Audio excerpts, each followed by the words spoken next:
আজকে রান্না করছি সবজি দিয়ে মাছের ঝোল। এটি রান্না করার জন্য প্রথমে আমাদের কড়াইটা গরম করে নিয়ে লবণ হলুদ দিয়ে মেখে রাখা মাছগুলোকে ভালো করে ভেজে নিতে হবে। আমি একটু হালকা করে ভেজে নিচ্ছি। ভাজা হয়ে গেলে মাছগুলো তুলে নেব।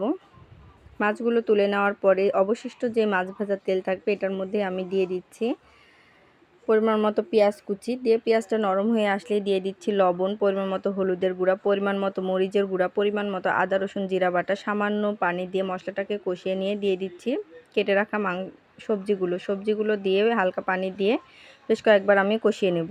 কষানো হয়ে গেলে দিয়ে দিব ঝোলের পানি। ঝোলটা ফুটে আসা পর্যন্ত আমরা অপেক্ষা করব। ঝোলটা ফুটে আসলে আমরা দিয়ে দিব এর মধ্যে ভেজে রাখা মাছগুলো দিয়ে বেশ কিছুক্ষণ রান্না করে নিলেই রেডি আমাদের সবজি দিয়ে মাছের ঝোল। এটি খেতে অনেক মজা। এরকম নিত্য নতুন ভিডিও পেতে আমার চ্যানেলটাকে সাবস্ক্রাইব করুন।